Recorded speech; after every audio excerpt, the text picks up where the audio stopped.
Well, we are so grateful that you guys are here today. Welcome to the Ecology Center. My name is Evan Marks. I'm the founder and executive director. I can't tell you how humbled I am to be in this company. Some of you guys have been on this journey with us since day one, and some of you guys are new to our community. And let me paint that picture of where we've come, and ultimately it circles around gratitude. 8 years ago, when I started this organization, this was just a dirt lot and an empty, abandoned farmhouse. And so ultimately, this is our vision, this is our passion that we've come together and created this vibrant ecosystem of possibility.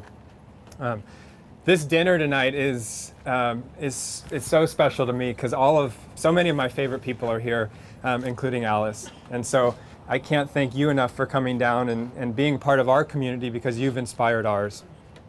And one of the ultimate reason why Alice is here is because we're doing great work, and also because of her team who are able to see that. Mark McGarrah, who's circling around, hopefully we can bring him up front.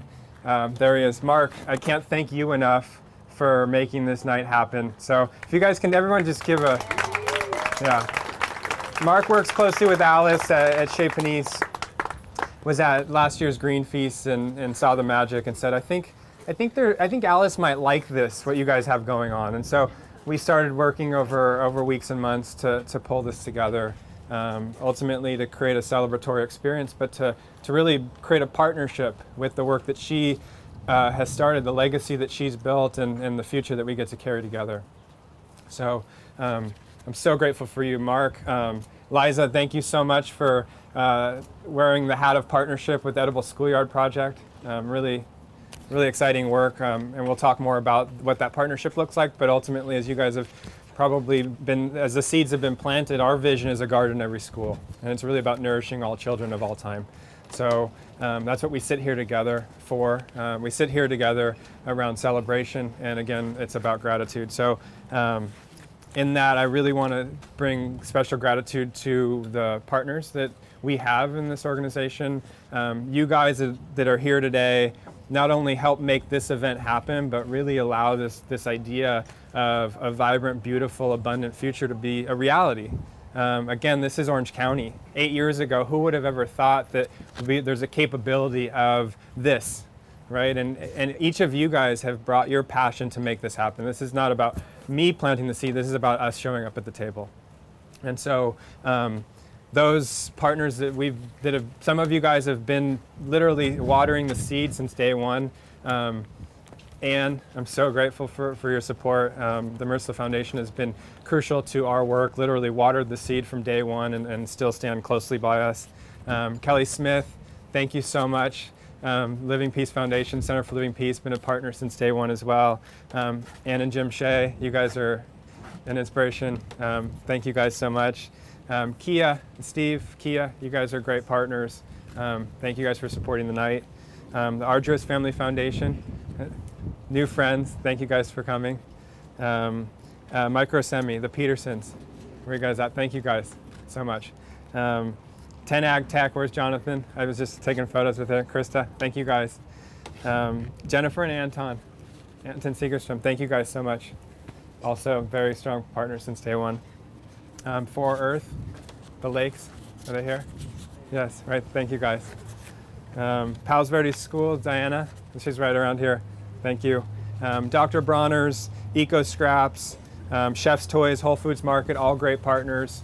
I'd like to thank Steve and the 5 Point community as well. Thank you, Steve. We're excited to do great work with these guys. They're developing exciting new neighborhoods down the street, and we're looking at building ecosystems of community that look just like this. So thank you guys so much, because again, your support not only enables this night, but enables all of this work moving forward. So again, it's our passion that brings us together, which is that we believe that a better future, a healthy, vibrant community is possible. And again, without us being the agents of change, no one's going to do this for us.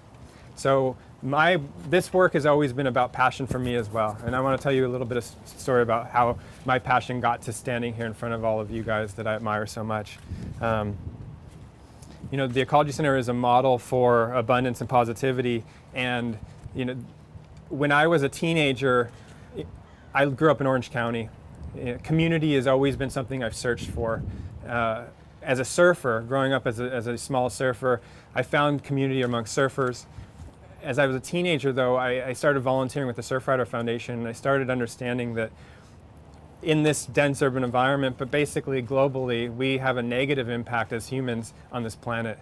And ultimately, the passion around protecting the oceans what became personal, and it ultimately was about me not being able to surf, right? It was that simple. So I figured if I wasn't going to do something about it, pick up trash or make a difference so our oceans are healthy, my future was in peril. And so as I moved through my life from a teenager, I got into college, I went to UC Santa Cruz, I got into agriculture. Because I learned that agriculture is the #1 negative impact on our environment.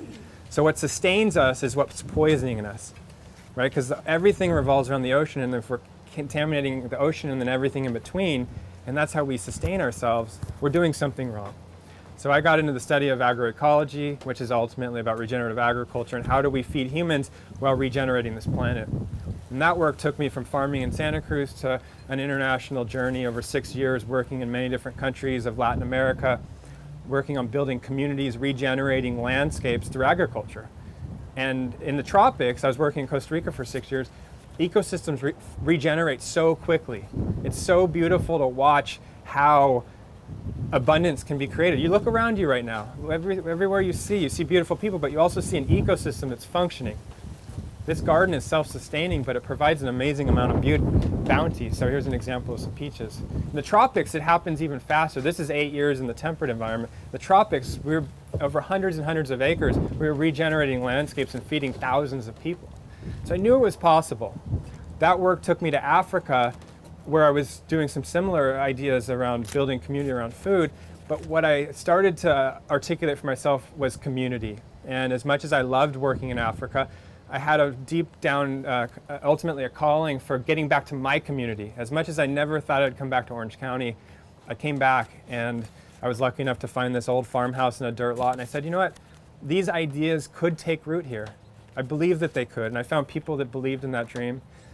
Each of you guys have supported that cause, and slowly, we've literally just started pulling this together.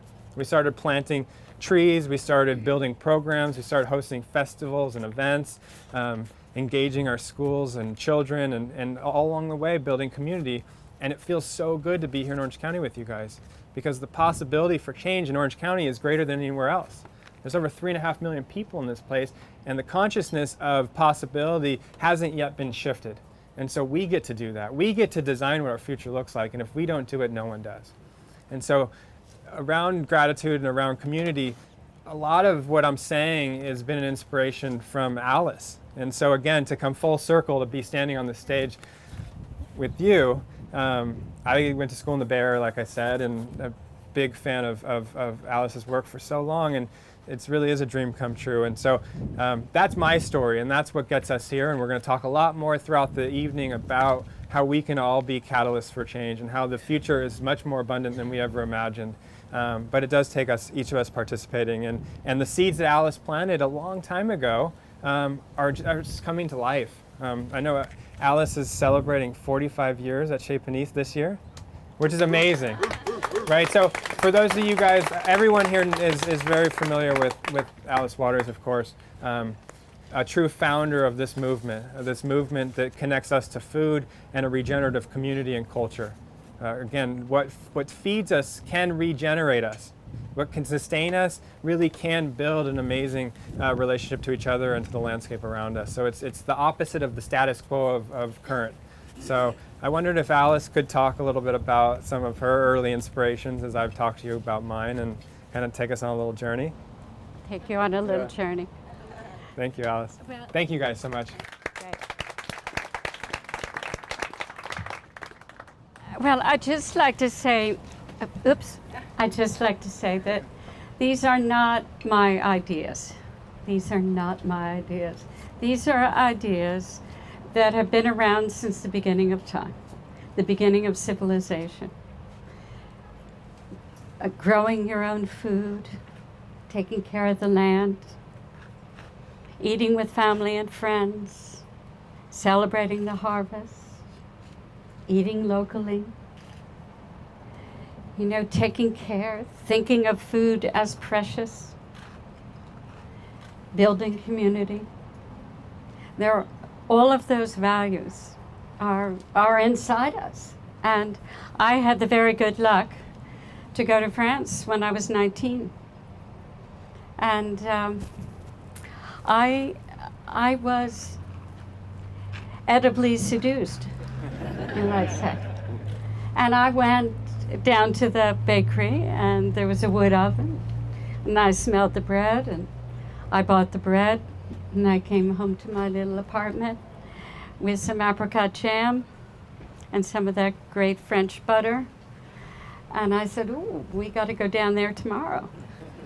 And then we started looking at the little restaurants, and they were all kind of ma and pa places. Young people were part of it because they were done as kind of a family affair. And they seated about 45 people, always had a little bar on the side. And they even had these little compartments where people who were regular would keep their napkins so that they didn't, of course, you never get your napkin dirty in France. This is something that my daughter learned the hard way. She went to France when she was in 5th grade, and she lived with a family because she was going to a French-American school. And everybody, of course, had their napkins for the next day, but she was so used to eating with her hands that her napkin got dirty.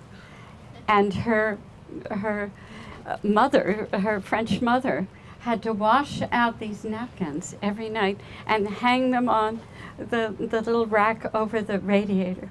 And Fanny was so shamed by that. She thinks about that all the time when she sticks her hand in the food. But I mean, it was just, I came back from France and I wanted to live like that. They gave free tickets to students to go to concerts and museums. It was a very big picture of culture. We went out and we had picnics in the parks, and I completely fell in love. And that was the beginning of everything. I was in search of taste. Taste in, I think, in the big picture of taste. But that's why, really I started the restaurant. Now, mind you, I had a little interlude learning about education at an international Montessori school. In 1968, if you can imagine, I was in London in 1968. And I had a friend, I just am in the midst of writing this memoir, which I didn't think I wanted to do, but it was tagged on to my other books, and I realized I have to do this. So I'm doing it between sort of birth and the beginning of Chez Panisse. So I can tell you how empowered I was by the counterculture of that time. I mean, I knew if I opened a restaurant that people would come because they wanted to support people who were, your friends, and they were doing something very different than the establishment. And we could never get a loan for the restaurant. We had to just borrow from dope dealers. No. Actually, my parents mortgaged their house so that we could have the money. And luckily, the real estate was very inexpensive at that time, and I made my one very thrilling financial decision. I wanted to own the building. So we had a lease with an option to buy. And we bought the building 2 years after for $28,000. And it saved Chez Panisse. Let me tell you, it saved Chez Panisse. But I got a little lost there. I was talking about Montessori school and being in London. And I was so naive and nervous about things. I had a friend who was working for the Rolling Stone, And he said, "Do you want to come out to dinner with John? I'm interviewing him for the Rolling Stone." And I said, "No, I'm too nervous to go out with you and John Lennon." And I didn't go. That was one of the really regrets of my life. Is I didn't go. But anyway, I'm discovering all this in my memoir, and you'll be able to read it very soon if I really get the nerve to hand it in. But it was that year in London that I learned Montessori education, and she believed in the education of the senses. Now, I don't know whether you know, she was most successful in the slums of Italy and in Naples, because they were, it was in the very poor communities, they were sensorially deprived. And she felt that by engaging them in an interactive education around taking care of their environment, that they would become educated. Their senses would become educated, and they would be able to see the beauty around them. And I was fascinated with that idea. And another one she had was that you don't want to tell a kid what to do. You want to win them over. You want to win him over. So if he has bad behavior, or she has bad behavior, you don't address that. You create something over here that's so beautiful. And they come over, and then they get involved. And so I've used that principle, both of those, in the running of the restaurant, and certainly in the thinking about the Edible Schoolyard. I wanted it to be incredibly beautiful. And I wanted kids to be empowered to make it that way. And of course, I wanted everything to be delicious. Really delicious, not good. Really delicious. And we're still always in, the conversation in the restaurant and in the Edible Schoolyard kitchen, in the garden of the Edible Schoolyard. How can we make this better? What is your idea? What is your idea? Everybody collaborating to think about how to do that. And I can't tell you, we do Iron Chefs at the Edible Schoolyard. And of course, all the kids want to be doing Iron Chefs. You can imagine, everybody wants to do Iron Chefs. But we don't just judge them on the beauty of it and the taste. We judge them on how well they collaborated to make it happen. We judge them on how well they cleaned up after they finished. We judge them on other ideas they might have had to make the dish. And so when I was the judge there, I went and sat around the table to listen to the conversation of the kids who lost. And they said, "Oh, we should have roasted the vegetables." You know, that they were too sort of the wrong texture for that sauce. You know, we really, next time you do that. You know, this incredible conversation, which it felt like the kitchen of Chez Panisse. And it was that kind of sophisticated. And that's what happens in the garden as well. They're just questioning all the things that are going on. And what has made this place, I know, so successful is that you have made it beautiful. And you have created these long tables that I saw out there, which feel like everyone is invited. And it reminds me of what we want to do ultimately for the public school system. We want school lunch to become an academic subject. We want kids to eat together at the tables, take their time, discover the cuisines all around the world. And I can't think of anything more important to equality than beginning this when they're very little and feeding every single child for free at school from food that's grown by Ron Finley and by yourself. So that's the plan. That's the plan. So get going. Get going. And now, but wouldn't it be great if the food were locally grown and that were the criteria for the buying it for the schools? It could change farming overnight in this country.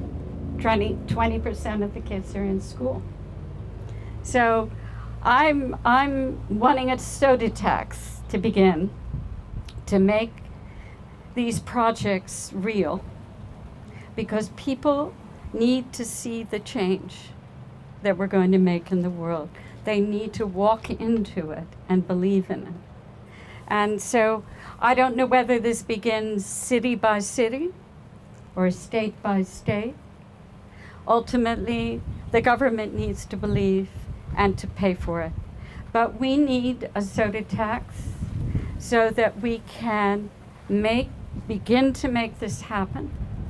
And we need a big soda tax, I think, so that we can really pay the farmers the real cost of the food. And so that's my campaign that I'm so intent on at this moment in time. We want, of course, gardens and kitchens in schools as laboratories for all the academic subjects.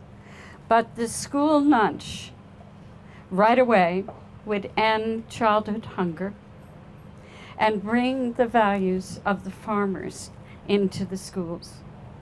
Now that was something that changed Chez Panisse, that once we got a farmer, wonderful farmer Bob Kennard, we used to tell him what we wanted him to plant, and now he tells us what he wants us to cook. That seems to be the way it should go, from the farmer to the cook. It should. Yeah. I mean, he knows more about it. I mean, he's looking out just so those elderberries hanging off the tree out there. I mean, I wouldn't have thought about elderberries and just being there and knowing what the earth always dictates. You're making from them. So Alice, when you were starting the restaurant and building a movement of following in Berkeley in the early 70s, how hard was it sourcing local food with integrity? Well, I wasn't trying to build a movement. I never, ever imagined that this would be anything other than a neighborhood restaurant, truly and deeply. It was just for my friends.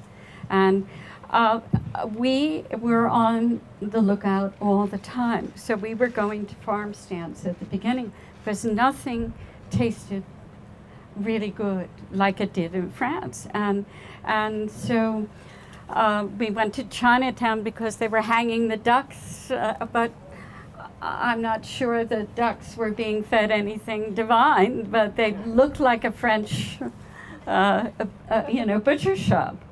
And I mean, we were that naive about it. And it wasn't until we really found a forager, and that was very important for us, to have one person who was on the staff that was going out and searching for the farms and for the producers. One of the first ranchers we found was Frank Del Porto when he was raising lambs. And we invited him to come for dinner, and then we all went out to the farm, and he said, well, I'll bring you, we've never had spring lambs, we never slaughtered them that young. And he said, but I'll do them for you if you really want to pay the price. And so that's how it began, as simply as that. And then we had something else very important, and I'm sure you've had a tasting of summer produce out here at these tables. But we invited all the chefs and all the farmers that we could to a tasting. and we talked about what we cooked for the farmers, and then we talked about what we really like to have them plant. And that was the beginning, I think, of the farm to table movement. And I think that's what really inspired the farmers markets in San Francisco, absolutely, without question, and was an extension of that. And once the farmers realized that we were willing to pay the price, they immediately became connected. And it was paying the price for the precious food that they grow. Yeah, it really is a synergy between those stewarding the land and those presenting the meal. And I think the epicenter of organic agriculture really did and still is centered in the Bay Area. Organic agriculture came into California. I think I give a lot of credit to Alan Chadwick. He, from the early 60s, started a farm at UC Santa Cruz, which is still building legacy and training organic farmers such as myself and traveling around the world. Do you know that they're going to give a BA in farming at Santa Cruz? Well, I got one. Oh, you got one? Yeah, well, agroecology. maybe it's the MA. Maybe it's, yeah. MS? Yeah. That's what they're doing, yes. Yeah. The next step up, yes. Well, it's inspiring, and to come here, and we're going to talk a little bit about our culinary community that has been inspired by your work, is building agriculture, a viable agriculture environment and ecosystem in Southern California. And ultimately, it's a synergy between chefs that are doing the good work in the kitchen and the farmers that are stewarding the land. So it's connecting the dots. And even though you've been working on this for some time, what's fun is that we still have so much work to do, right? It's that I would assume you would maybe even agree in the Bay Area that there's constantly work to do around stewardship and connecting the dots. No question. But it's kind of multiplying geometrically. And we really need the cooks to help to train in schools.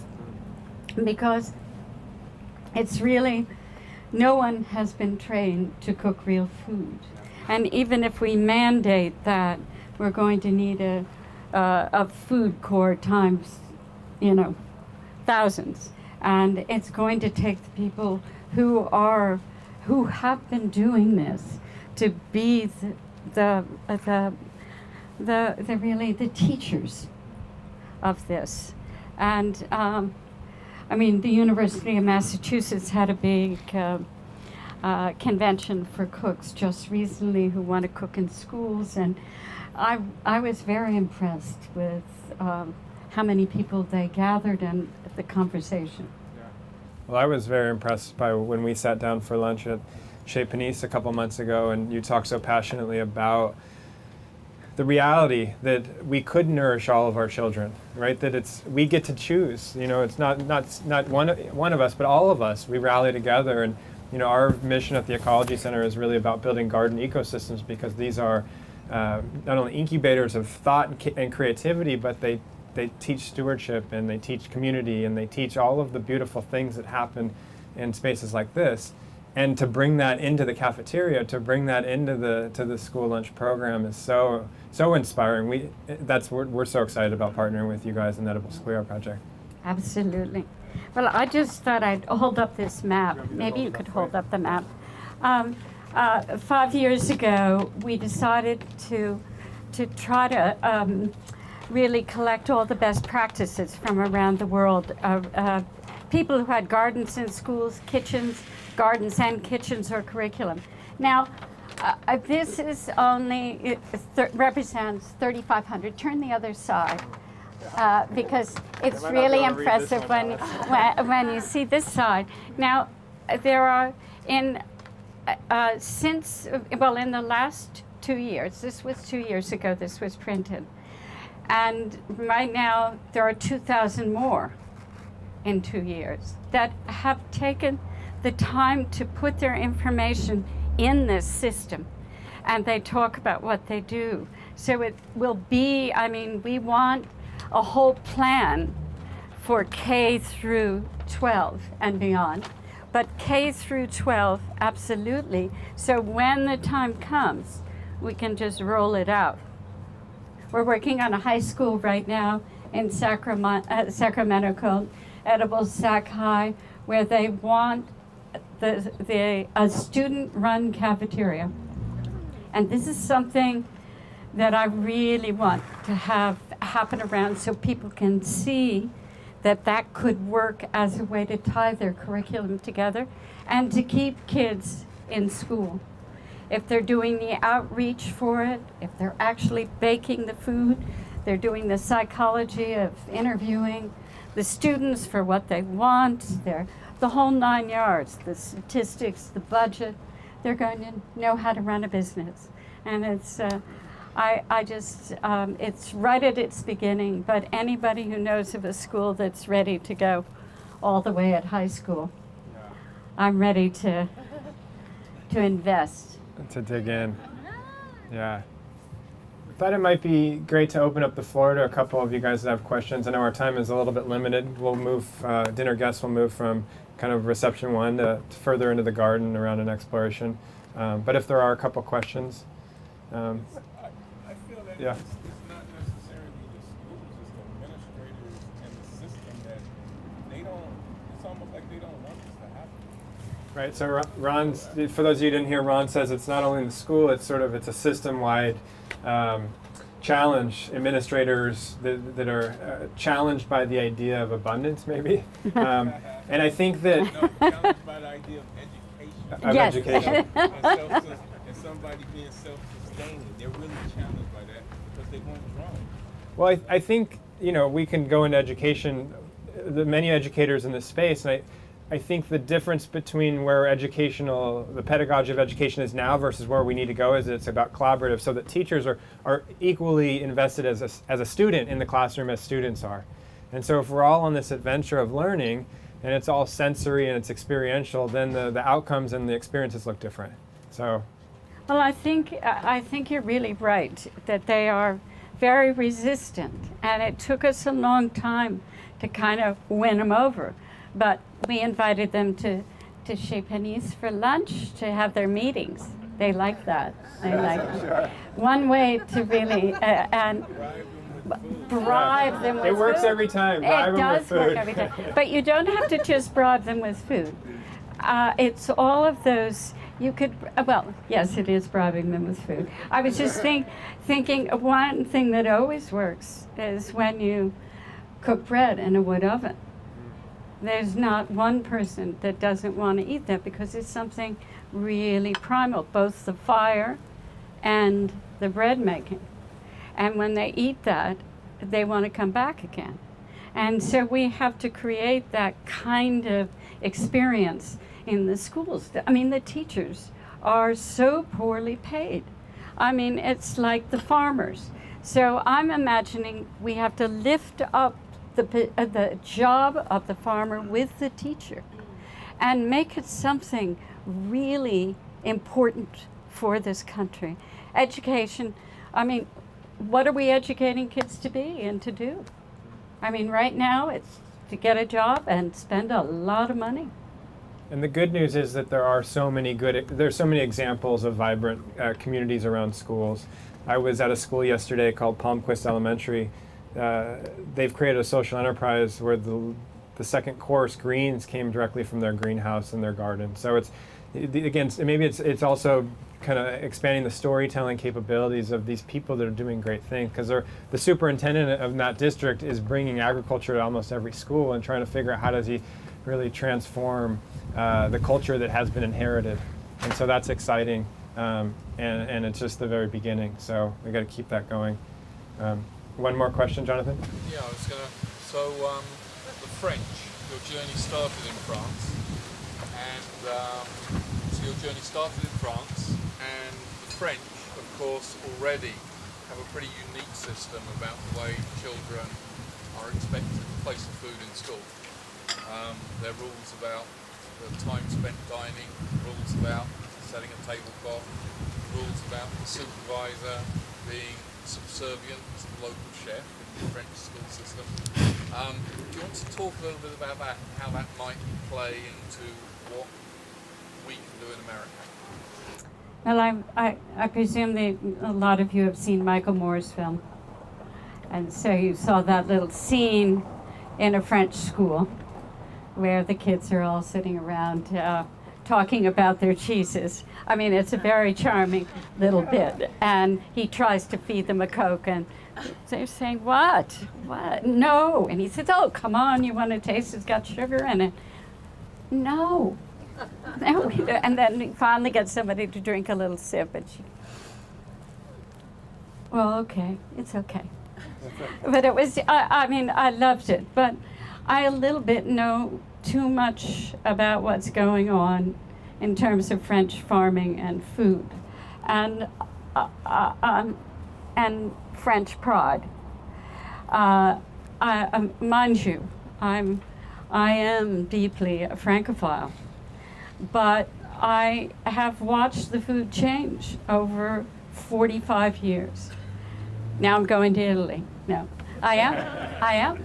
I mean, because of Carlo Petrini and because of the slow food movement and because of the American Academy in Rome, and many wonderful, and the Pope.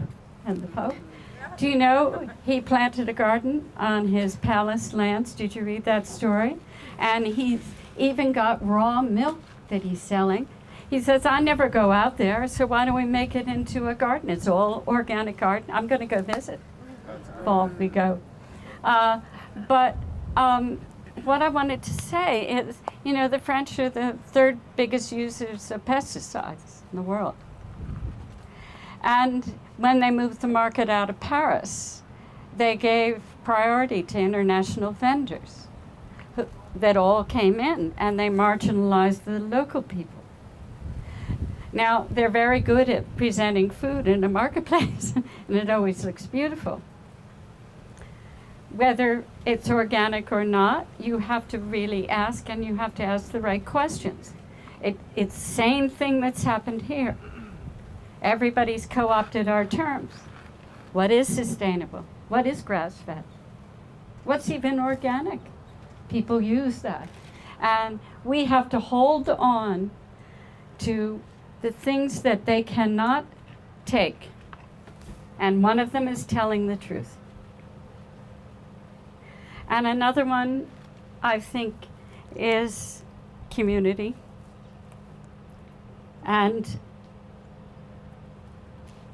But they are grabbing them.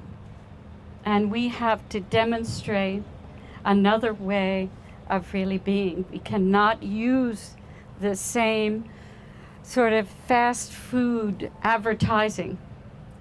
We can't participate in the things that their way of communication. I would like to have only way you know about something is word of mouth. Isn't that great? It used to all be word of mouth. Is that a good restaurant? Not. It was just, and we've never done any advertising for chez Panisse, ever. And I think when you have to advertise, it's suspect. You know what I mean? Thank you, Alice. Thank you so much for the inspiring words. We can give her a round of applause. Thank you.